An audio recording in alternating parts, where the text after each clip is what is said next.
Welcome to the Hong Kong On Screen podcast, brought to you by Hong Kong On Screen, a Los Angeles-based non-profit organization promoting films and culture of Hong Kong. Hello, welcome back to the Hong Kong On Screen podcast. Today, we have a very special guest with us, Mr. Kevin Ma. Kevin, can you introduce yourself a little bit? Hi, Justin. Thanks for having me on the show. My name is Kevin Ma. Some of you might have heard me. I've been doing a podcast called East Screen, West Screen for, I think, 9 years. I started as a film critic for loveisshayfilm.com. Then I sort of got legit.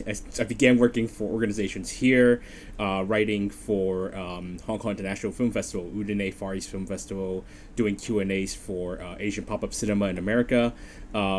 I now mainly do a lot of translation work in the film industry, doing synopses and subtitles and scripts, and I still do the film festival writing, and of course every year, and that's how Justin found me, is that every year I run a live blog of the Hong Kong Film Awards on my website, Asia in Cinema. Yeah, Kevin is one of the most popular figures on Hong Kong film Twitter, and I remember reading your writing on Discovery magazine on Cathay Pacific when I was flying, so yeah, I'm a fan. Oh yeah, I forgot to mention that. Yeah, thank you. Yeah, for about 3.5 years, I was entertainment editor on the Cathay Pacific magazine as well. Yeah, so for today's episode, we're gonna do like a reaction to the Hong Kong Film Awards, which just happened on July 17th, and it was one of the most highly anticipated Hong Kong Film Awards in recent years, mostly because a physical Hong Kong Film Awards hasn't happened in 3 years.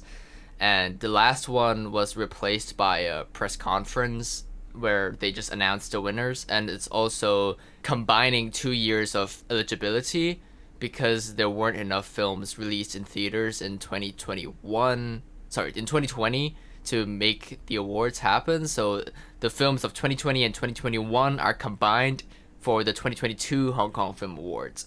And, well, we now know Raging Fire, No Fall, by the late director Benny Chan, won Best Film and Best Director, and Limbo and Anita are the two other biggest winners. So, Kevin, tell us your immediate reaction to the Hong Kong Film Awards last week. Well, I can't be completely unbiased about the awards, and because I've worked on some of the films that got nominated. Personally, I thought Limbo or Anita would have a chance to take the final award. Raging Fire, I think everyone expected Benny Chan to win the award. It's a posthumous award. Unfortunately, he passed away director Benny Chan passed away in 2020, just before post-production started on the film. And he's a very well-liked character in Hong Kong film industry, so it was very much expected that he would win, and it was of course a very decent film. But I think for it to go as far as winning Best Picture, I think that was a bit of a surprise for everyone. And otherwise, I think everything sort of fell into expectations. Sia Liu, everyone thought Sia Liu would win for Limbo. A lot of people thought that Fish Liu would finally win something. No one knew which film, but she finally won something. Anita took a lot of technical awards. I think a lot of it was pretty much within expectations. Yeah, right. The big story of the night is definitely Raging Fire kind of surprising everyone at the end with not best director, but best film. And I think a lot of people were expecting, me including, were expecting Anita to win because, well, I wasn't in Hong Kong when Anita came out last year, but I was aware that there was this huge marketing campaign by the distributor Edco Films, and it eventually became the second highest grossing Chinese language film of all time. So they definitely made Anita a cultural phenomenon, and they've kind of done this tactic before with the Cold War films, so I was definitely expecting it to win. So I consider it quite like not a failure, but a disappointment for them because of the aggressive campaigning they did. I don't know if you agree or not. Well, here's the thing.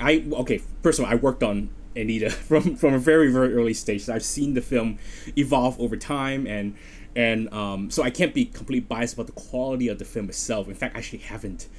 My secret is I haven't seen the final theatrical cut. I've seen so many versions of the film that I haven't actually gone and seen the final theatrical cut. I think it's totally understandable if you got tired of it. Well, I didn't get tired of it, but it was kind of like I've seen it like 10 times right now.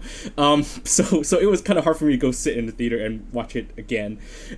Plus, I would have to I couldn't resist, checking my work on the film because I did subtitles, so I couldn't get into a theater and watch it. But anyway, the word of mouth wasn't exactly great on Anita. I think everyone will agree that, or most people will agree that Louis Wong did a great job. I think most people will agree that Fish Liu did a great job. I think most people will agree that special effects recreating old Hong Kong was great. But at the same time, there was a lot of criticism towards the film about the director's his style of infusing way too much archival footage, or the way that the sort of pick and choose nature of how you do a biopic, because there's so many facets and so many Anita Mui has such a tumultuous life, eventful life, that it's hard to kind of figure out which one to pick. So there's a lot of debate about that. So to be honest, knowing that I wouldn't say controversy, but knowing that there's so much debate and that there wasn't a real consensus about the quality of the film, I was a bit, at least until the award started, I was a bit on the fence about what his chances was at winning the Best Picture award. In fact, I thought the most consensus that everyone had about being Best Picture material was Limbo, because so many people in the film industry love that film. Of course, it's no film has 100% agreement about where it's good or not, but because I know some people that really hated Limbo, but at the same time, I think the loudest about Limbo chances of winning Best Picture, or the chances that it was really a great film, I thought Limbo really had a chance. Right. Well, Anita was not really favored by the critics community in Hong Kong, and Limbo won the Hong Kong Film Critics Award for Best Film, which is like the only other major award ceremony in the Hong Kong film industry. Well, there are some minor ones by the Directors Guild and the other guilds, but the major ones are mostly the Hong Kong Film Awards themselves and the Film Critics Awards. And Limbo kind of swept that ceremony, so I definitely agree that Limbo was the art house, the critics' pick. And I wonder what you think about Drifting, which was also another art house critics pick that got completely empty-handed at the awards. I think it broke the record for most nominations without any wins, so that was definitely also like a pretty big gesture to me, actually. I wonder what you think about that.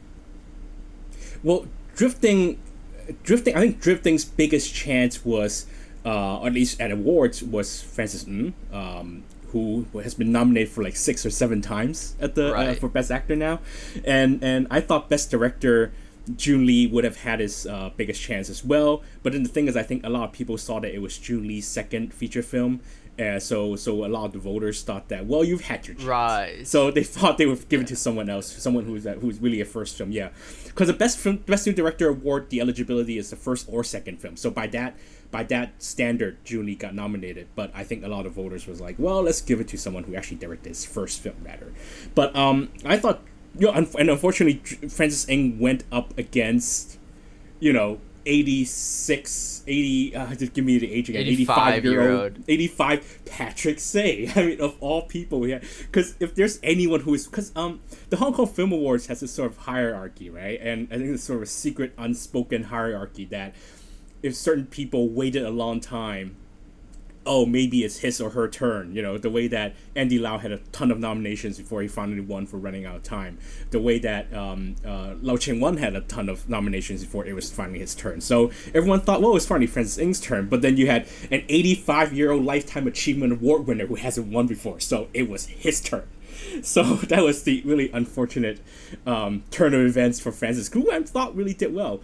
I was kind of pulled for Taek Won-ho as well, but Taek Won-ho lost at the Golden Horse Awards. So I kind of thought, okay, well, maybe the support just wasn't there. So right. Yeah. So unfortunately, Drifting, very strong film, but just really had very strong competitors in the categories that it had really chance. Right. I think the kind of the age and experience thing, where you kind of have to wait for your turn to win, is one of the things the Hong Kong Film Awards somewhat shares with the Oscars, in terms of like there's this overdue factor that if you're overdue, you're kind of more likely to win, even if it's not your best work. And I definitely agree that Francis Ng is kind of like the well, I think he's kind of like the Leonardo DiCaprio of Hong Kong, where people are just like he hasn't won for so long that it's just kind of become a meme at this point. Everyone's kind of like, it's his turn this time. Never mind, he's never gonna win it. It's like, it's really sad. I think he definitely deserves a few in the past. Well, I don't know. I mean, Patrick Say waited 85 years, so it's fine. I'm okay with this. Yeah, I do think Patrick did a great performance. I think out of the main contenders, Zero to Hero is the one that we haven't discussed, and I was also quite surprised that it wasn't a great night for that film either, because it had enough industry support last year to become Hong Kong's pick for the Oscar for Best International Feature, which obviously wasn't nominated, but clearly it had a lot of industry support at that stage. So I wonder kind of, what do you think happened that made it not that, well, aside from the surprise Best Supporting Actor win, which went to a 16-year-old actor, Feng Houyang. Yeah. So that was a great surprise. Fun. But other than that, Zero to Hero didn't really win a lot of awards. What do you think about that? Yeah, I thought that maybe the coda factor, this is what I call it now, the coda/Green Book factor would sort of play into this win. The fact is, I think, just like the Oscars, just like most film industry award these days, there is sort of a generational split. The people who decided on Zero to Hero's representation of Hong Kong at the Oscars Best International Film race, those were decided by the older people in the industry, I think. What we call the bosses, right? So they picked a crowd pleaser. They picked something of a inspirational story, and actually it really did well at the box office. In fact, it actually beat Raging Fire at the box office, Zero to Hero. So it was an easy sort of pick for the older sector of the film awards, but of course at the same time you have the younger voter base, the more sort of I guess the art house leaning sector of the voter base who didn't quite go for it. I actually fully expected either Mason Fong or Leung Chong-han, who played the older So Wai Wai in Zero to Hero, to pick up the best new performer prize. I thought that was really the most competitive category of the night. The fact that I think all the best new performer nominee got best supporting or best actor or best actress or best supporting actress nomination, that's really saying something about how competitive this field was this year. So I wasn't surprised that one of the young actors of the film got an award. I was surprised that Sandra didn't get her award. I thought, like you said, there was some sort of campaigning. I think we'll get into this later, but she was really in the spotlight at the time. She was in a really crowd-pleasing performance, but again, I guess Sia Liu sort of got the better of the voters. They thought that Sia had a much harder role to play, so they went for that one. And at the end of the day, I guess most of the voter base just didn't think Zero to Hero was that good of a film. Before the night, I thought among the best film nominees, all of them could win except Raging Fire, and then of course Raging Fire won. But anyway, yeah, moving on to the awards in general, I forgot to ask you this in the beginning. So Kevin, what's like your first memory of the Hong Kong Film Awards, and how did you become like, I don't know if you're obsessed with the awards or not, but like how did you become attached to them? Well, actually, I'd like to hear your thoughts first, because I mean you're much younger than I am, and of course you grew up on Hong Kong cinema, and because I have like you said, I have a bit more complicated history of it, so I'll come back. You can come back to me later, but I'd like to hear your thoughts about how you sort of became. What is your attachment? I don't know. This like exposes my age. Like you have to say in Cantonese, it's like bolo niling. Yeah, my first memory of the Hong Kong Film Awards is Ip Man winning Best Film in 2009. I remember like watching that on TV, and I guess it just kind of bestowed some kind of legitimacy and respectability to the film. And then after that, I just started becoming pretty, like, I wouldn't say obsessed, but like I was paying attention to the awards every year, even though I hadn't seen all the nominees. Like I would make predictions even though I hadn't seen them. I don't know based on what. And I think every year the Hong Kong Film Awards represents to me like a list of what's supposed to be the good films of the year. especially when I was young and I didn't really know where to look. Because in Hollywood, for example, you have things like Rotten Tomatoes and Metacritic, where you can try to find out what movies are the good ones released that week or the year. And in Hong Kong, there isn't really this kind of aggregator. So every year I'm just lost, and I'm like, okay, among the 40 Hong Kong films released this year, which ones are the good ones? And every year I just relied on the Hong Kong Film Awards as kind of like a guide to what the best films of the year was. Which obviously now, in retrospect, I realize that's a pretty flawed strategy, because sometimes some not so great films win at the awards. But back then, when I was a child, definitely it was a pretty big deal to me. What about you, Kevin? Well, see, you grew up you're used to seeing only 50 or 60 or 40 Hong Kong films made every year. Imagine when you're living, when 100, 150, 200 Hong Kong films are coming out every year. That's even harder, right? I grew up in that time, kind of. I sort of really came into being as a film fan during the beginning of the downfall of Hong Kong cinema. So, I saw the sort of how the mechanics of the industry, and I saw how difficult things were becoming. And but anyway, how I began to get attached to the awards. Well, when I came back to Hong Kong in 2007 to pursue my master's, I was running a film blog at the time. It was a film news aggregation blog. So I was rounding up film news every day and translating, the headlines or whatever for people. And I thought, well, I needed some material for the blog. And I realized that I was the only one who is geeky enough to be watching the Hong Kong Film Awards every year and to translate it for people online, live, for free, for everyone. I thought, oh, that's good content for my blog. So I had a niche there. So I started sort of doing it. And it helped because when I came back to Hong Kong, as I was saying, I was writing for a website called lovehkfilm.com. So me, the webmaster, Ross, and a couple of friends, we got together every week to watch the new Hong Kong films on Thursdays, on the opening day. So the newest Hong Kong film, we literally almost watched every new Hong Kong film that came out in cinemas. Even if there's 2 Hong Kong films that we would just get together on weekend and watch it all together. And so every year we get together and started doing our own awards, our own Love HK Film Awards. And we choose the best film, and we choose some funny awards, and so on and so forth. So to compare notes, kind of like, oh, well, our taste is like this, the Film Awards taste is like this, and also wanted more content for the blog, so I started doing the Hong Kong Film Awards every year. And I expanded to Golden Horse, even though my Mandarin was crap at the time. So I kind of expanded, just wanted to do a niche. And besides, all the professional writers who could do this kind of stuff were doing it for a living, getting paid for doing it, so they weren't going to do it. So I got the niche. So that was the beginning of it. And as I kept working in the film industry, I started doing small things like translating synopses, just writing for film festivals. But then I started doing subtitling for films, and that meant that my name got into films that I worked on. So that became, of course I got to know friends in the film industry. So I began to have a more of an emotional connection to some of the films that got nominated.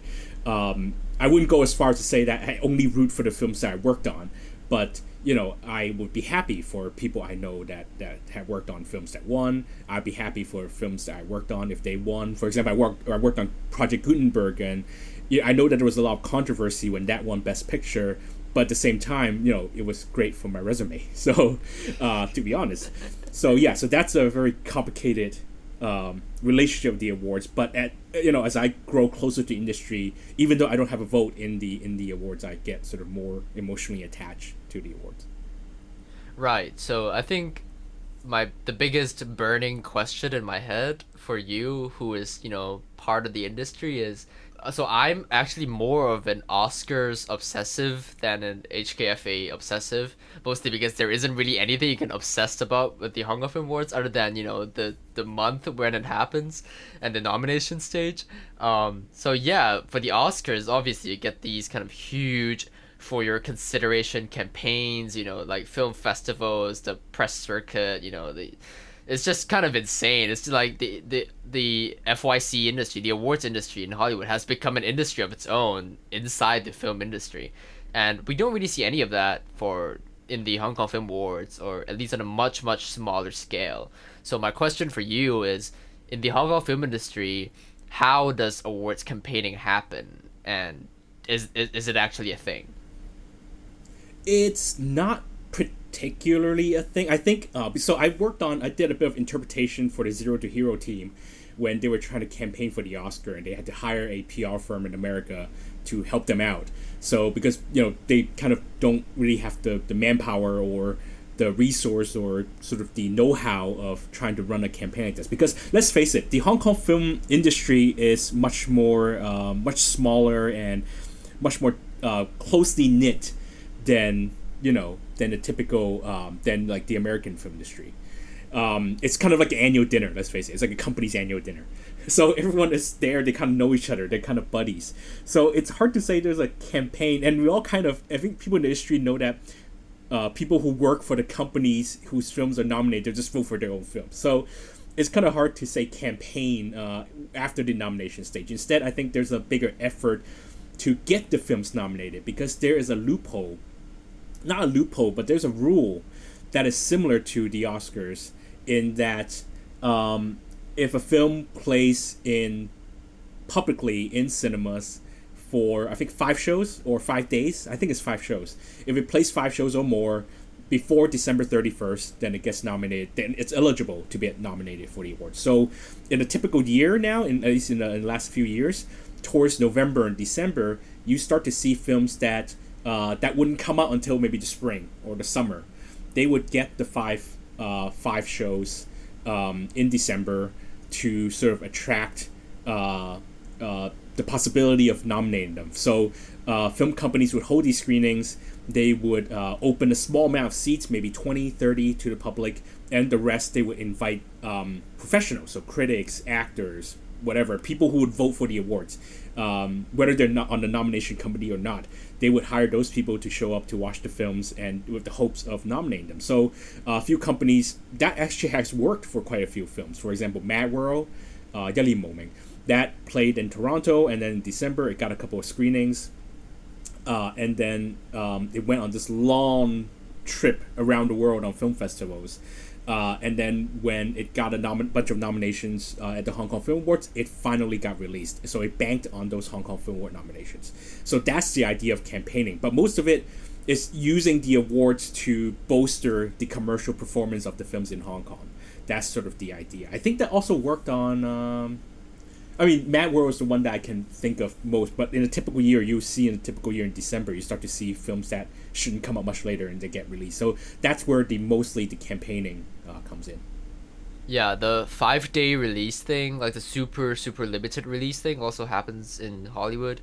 But I think it's more extreme in Hong Kong, and I think it reflects the kind of sad state of these, non-action, non-genre films in Hong Kong that you can't really make any money if you do a traditional fall release or winter release, and you have to release it so quietly and then wait for the awards to happen and then release it during the awards or immediately afterwards to attract as much publicity and box office as possible. I think you were talking about this nominating committee. I'm curious about what are the people who actually get to vote for the Hong Kong Film Awards, and is it kind of like the Oscars where, it's also an industry award, versus the Golden Horse Awards, for example, which is the awards in Taiwan that are considered the highest esteemed, the most respectable film awards in the Chinese language world. But that is done by a jury. It's kind of like this quasi film festival / awards thing, whereas Hong Kong Film Awards is much more like the Oscars, where it's supposed to be voted by industry people. But I'm curious, like, how are those people invited? How is that committee formed? Oh, honestly, I have no idea. One year my friend told me who's the director, he or she, I don't want to reveal who that person is, but that person told me, hey, I got chosen to nominate films, help me pick some films. So they all just fill out a form, and because that person, let's face it, most Hong Kong people don't watch every Hong Kong films that come out that year. I mean, even I haven't watched the new film by Dennis Law. I haven't watched Breakout Brothers 2 nor 3.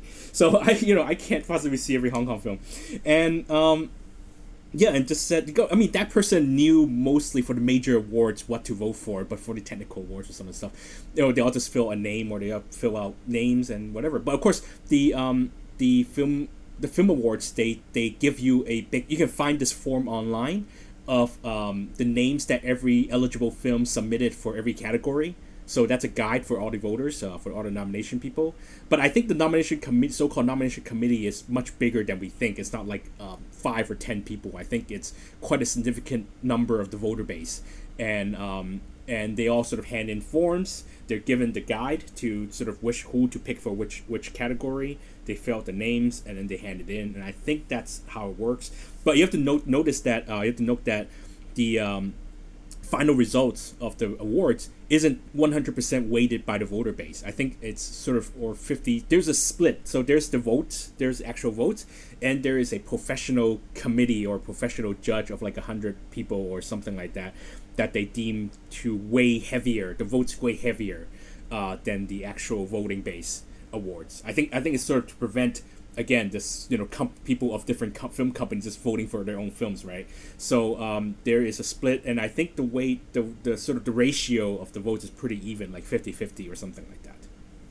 Right, because the Hong Kong film industry is so small that I can definitely see that it just becomes the studio's people voting for the studio's film, so it just becomes like a contest of which studio has the most voters. Exactly. So that's definitely interesting. I didn't know about the 50-50 split.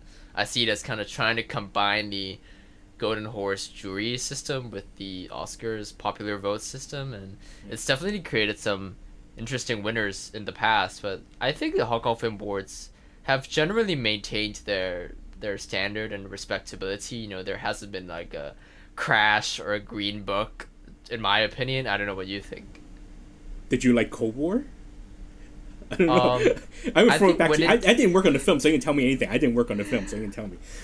I think when it came out, I was definitely drawn to the spectacle of it, and I definitely understood why. It created this impression of importance. Some people think it's substantiated, some people think it's just an impression, but it definitely carried this kind of, capital I importance to it that drew voters to it and drew audiences to it. Yeah, I mean, in retrospect, I think it's considered one of the darker spots in the awards history. But I think well, I'm gonna be specific, because if you remember, that film won like 11 awards, and I think certainly a lot of it is warranted, a lot of it justified. But the one that is still that still stings me a little is the win by the former ICAC. I think high leveler who was only in 7 shots in the film, and he got Best New Actor for pretty much doing acting or 7 shots of the film. He was like 60 years old or something. Yeah, exactly. I think a lot of people, I like to meet who voted for that guy, because they were probably funny enough that I would have a drink with them. I think that's the idea. I think they were just start doing it as a laugh. They all voted for him as a laugh, and somehow he managed to win the award. I think that was pretty funny. Yeah, the Best New Actor award, or Best New Performer award. Yeah. Pretty cool gender neutral name. Is also one of the, like I remember Stephanie Au Hoi-sun. I think she was nominated for Best New Actor, and she's an athlete, so it was just kind of like name checking, obviously. And actually, this is I wonder if those, the technical categories like Best Editing, Best Sound Design, Best Action Choreography, which is a pretty cool award that the Oscars don't have. I wonder, how legitimate those nominations are, because it sounded like they were just kind of like filler for the voters. So yeah, I wonder if those actually represent the year's best work. Well, I mean, there are unions of those people who are in the who are working in those positions. So the action guys have their own union. The sound guys have their own union. The art direction. So there are enough people who know these sort of techniques to be voting. For example, I think this year's the technical awards were pretty spot on. I thought the special effects category was actually more competitive than I expected. I remember because I was blogging. And I was like, well, Shockwave 2's got a winner, right? Because, it got that huge explosion of the airport. And then, wait a minute. Anita has that Jordan, has, the recreation of Jordan. And then, wait a minute, Limbo has the recreation of Quinton. I realized it was a pretty competitive, and I thought those were pretty worthy nominees. Limbo winning Best Art Direction, again, it was fine. It was perfectly, makes perfect sense. The fact that they created the most realistic garbage heap I've ever seen in the history of film. That was pretty good. And then there was what was the one that I thought? Yeah, the Raging Fire Best Action Choreography. That was the only award. That was the only choice in that category that made any sense to me to win that award. So they made pretty good choices. I think in all, I think people who work behind the scenes know the hard work that it takes to create a lot of these things, and I think they tend to get it right. I think, in terms of technical awards. Yeah, cool. I think going back to this year's ceremony, the 40th Hong Kong Film Awards, what's kind of like your review of it? You know, was it well produced? Or, you know, it's the first time it's happening in Star Hall, which is a concert venue in the same building as the View TV, which is also the broadcaster. I think one of the organizers of this year's award. So yeah, like, what do you think of the production in general? So it tends to be, the awards tend to be held in the Grand Theater, the Cultural Center. I've been to that venue because the Hong Kong International Film Festival puts their biggest screenings in that room. So I've been there quite a few times to watch films. It's a smaller venue than Star Hall. I think it's about 1,000 people, I think it sits. So smaller stage, but at the same time you have this sort of very prestige feeling because it has like, it's 3 floors, I think. There's like an upper stall, there's a stall, and then there's downstairs. The acoustics is quite good. It creates a lot of chances for, like I said, it's an annual dinner, so it creates a chance for people to riff sort of off the cuff a little bit. Star Hall is a bigger concert venue. I think it sits like 3,000, 5,000 people, something like that. So bigger stage. So production-wise, it was fine. The show scale was fine. I thought, I remember very distinctly that they didn't pass out the first award until 45 minutes into the show, which was a huge problem for me. But the problem was that they had to also give time to pass out the awards from 2 years ago when there wasn't a ceremony. So they had to invite all the winners to come up to give their own speeches and give them time of day. So I understood that. But giving Michael Hui the Lifetime Achievement Award at the beginning of the show was a bit odd to me. I thought it was very odd. Mirror, I'm sure we have to do a whole thing about Mirror soon. But I mean, the show, otherwise, once you get past that, the show was fine. It was a very typical award show. It was weird to not have a host. Kieran Pang, who is a very famous theater director and theater actor, and I think she was working on the committee of the awards. She did this thing where she was kind of the host, but she wasn't. You know, she came out and said a few things, but then she didn't introduce any of the presenters. There wasn't even any names on any of the presenters. You know, I think it was such an annual dinner vibe that everyone felt that, you know, we all knew everyone, so we don't need any ID for anyone coming out, which was weird. And that sort of had me on my toes, kind of identifying everyone. But yeah, and of course the fact that it's on TV, that View TV really wanted to wrap it up on time, so they rushed through quite a lot of the categories. I was like, this is a lot. You guys are throwing out like 6 awards at a time. So that kind of gave it a rushed feeling to the show overall. But otherwise, you know, it's no worse than when TVB was producing it and they were cutting speeches for ads. Oh, that was really that was a dark period for the awards. So otherwise, you know, I was okay with it. It's not like a great show. It wasn't a terrible show. I wish they bring back a host. But we'll go in a little bit more. I want to hear your thoughts first, Justin. What do you think of the show? I definitely think inviting the 39th HKFA winners back was a nice touch, and I'm surprised that, you know, it went so smoothly. I mean, I'm glad that they rehearsed it and it was generally, you know, like, you know, it wasn't like bothersome or, you know, taking up too much of the time. I do think it was a very dry ceremony that had that annual dinner vibe. Like, it's definitely super rushed towards the end. It's funny because now that we've seen it, we think, oh, it was too rushed, it was too quick. And the only segment that happened was the in memoriam segment and the Mirror performance. Mirror is the current boy band sensation in Hong Kong. They're like everything. They are, you know, they're just... It's the BTS of Hong Kong. They're the BTS of Hong Kong. That's the easiest way to put it. Yeah, it's like the cultural ubiquity of them is insane. And it's funny because the Oscars, every year people are like, stop the skits, cut the stupid skits, cut these segments. No one cares about a James Bond tribute at the Oscars. Just give us the awards.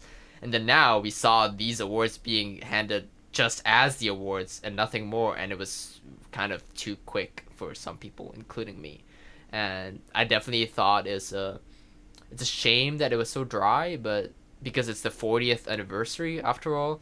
But the chairman, Derek Yee, Yidong Singh, he said there are restrictions because of COVID, and I don't know if they're true or not, but I do think it's a shame that the 40th ceremony was this dry and small. I think that I thought it was a huge mistake to put the Mirror performance right in the beginning, because if the idea was to attract viewers to the awards, then you put it in the middle or you put it towards the end. Make people sit 2.5 hours of film awards first. before pull out. I guess Mirror had to do people had to get to rehearsal, or they had a dinner to show up, or I don't know, they had something to do. I don't know. So it's weird that they could just show up and do the performance and then go do whatever they had to do for the rest of the night. And as for the show, I think it was okay. There was more stuff to fit in. I was a bit disappointed that I think in a smaller ceremony, sort of like the one in Cultural Center, there would have been a standing ovation for Michael Hui. This is a really big deal to me because of all people to give a standing ovation to, you have to give a standing ovation to Patrick Say, and no one stood up for Michael Hui. That was the weirdest thing to me. And I guess a bigger venue might have been the reason for it. I guess the audience base. I think if in a smaller venue you see people in front doing it, everyone would stand up very quickly. It's sort of like a wave. And there was also the best original song performance in the middle, which was okay. Right, but it was a medley. It was all the songs all compressed together in 5 minutes. Which was fine, because I would have hated it if they split up over the show. I would have been like, let's go, let's wrap it up, right? And also, I think one thing is missing without the host. So in the past, you would have people there would be multiple hosts. I think in the past we had at one point we had 4 hosts in one show. And then they would be sort of riffing off each other. Everyone would go off script. There's a script. I'm sure every category, every presenter had a script. But it seems like at least half the people don't follow it. That's the tradition of the Hong Kong Film Awards. No one ever follows a script because they see their buddy on the stage and they want to tease him a little bit, whatever. Eric Zhang, when he was the host, he did that. Sean Lau, which was a weird choice for a host, but it was weirdly effective. He had riffed on his buddies a little bit, and that was really a lot of the fun of the Hong Kong Film Awards, seeing the hosts they sort of riffed on their buddies. Sandra Ng, who was a nominee for Best Actress, she's famous for going on stage and messing up the script. She goes off script, scares all the nominees by going on and on, droning on and on about making her jokes, and then gives Andy Lau every Best Actor award possible, just for a joke, just to take the piss. So I missed that kind of humor in this year's awards. And I hate to say, because going off script means longer award shows, but I wish there was more people going off script. So I think one person went off script, and that was Derek Zhang and Stephen Fong. Stephen Fong was making a quip about Derek's dad not being at the awards and how Derek was gaining weight, looking more like his dad, and then they kind of went off script and made a joke about ViuTV. I wish there was more of that kind of riffing at this year's awards. Yeah, I think I don't know, I think Nick Zhang Gaofai also went off script, he said the winner's film wrong, which I think is really funny. I think they were trying to highlight a lot of the new actors as the presenters, but they were, I think they were scared, they wanted to do a good job, so they were sticking so closely to the script that it was just kind of dry and humorless. And you definitely forgot about the previous ceremony where there were 38 hosts, because it was the 38th year and they were trying to highlight 38 new actors. So there were 38 I remember that. Yeah, they paraded all of them out in the beginning, and I couldn't keep up with any of them. Yeah. Yeah, I do think it was weird that I don't think they even publicized their Mirror performance. It wasn't like they were advertising the show as featuring Mirror. It was just kind of like this underground hush-hush thing where there might be a Mirror performance tonight. So it was just weird. Yeah, I think they were trying to use them to replace the traditional song and dance routine at the beginning because they didn't have one this year. They've been trying to do that for a few years, ever since Derek Yee took over as the chairman of the awards, and he's trying to make them better and more presentable and more like the Oscars. And I do think on the topic of the ratings, it did quite well, actually. I think the Hong Kong TV industry is kind of traditionally dominated by TVB, the biggest broadcaster. But that night, actually, it was almost 50-50. I think the TVB side only had 13 points, which is a big shame for them. And ViuTV had 10 points, which is a very, very, very good result for them. So I'm very, very glad that so many people tuned in to watch the Hong Kong Film Awards. I'm glad that they have some kind of popularity that the Hong Kong Film Awards can carry on, even though I don't know what's going to happen then next year, because we only have 8 months of eligibility because cinemas were closed for the first 4 months of the year. So I don't know if there are going to be enough films to make a respectable ceremony next year, but we'll see. Yeah, I think we probably won't see the Hong Kong Film Awards again next year. That's my sort of instinct. I think Derek Yee, the chairman, he's very pessimistic about seeing the awards back next year. But I'm sure, Hong Kong will somehow manage to show up enough films to get an awards going. I mean, I know that I've worked on quite a few films that haven't been released yet, so I know those films are ready. So there will be films coming out soon. I think Hong Kong film industry will survive. I think it needs something like the Hong Kong Film Awards. Even despite the difficulties the industry is facing, I think you do need that kind of because there's a lot of debate about at this moment in time in Hong Kong's history where people should still be celebrating the film industry or should the film industry still be celebrating. But I think the city and the film industry deserves at least one moment to sort of give itself a pat on the back for what it's done. Right, I agree. I do agree that there will be enough films to make the awards happen. And it's happened in the past where it looks so dire and then it still happens. So I think it will be possible. So see you in 2025. Right. So any more thoughts about the Hong Kong Film Awards or for me before we wrap up? I mean, one thing that TVB did stop doing like a week after the ceremony is that they decided to stop announcing the ratings. So I guess ViuTV really did some damage. Yeah, that's definitely true. I didn't think about that. Yeah. Oh, by the way, I guess one last thing we should discuss a little bit. Did you watch the red carpet show? I did intermittently, yeah.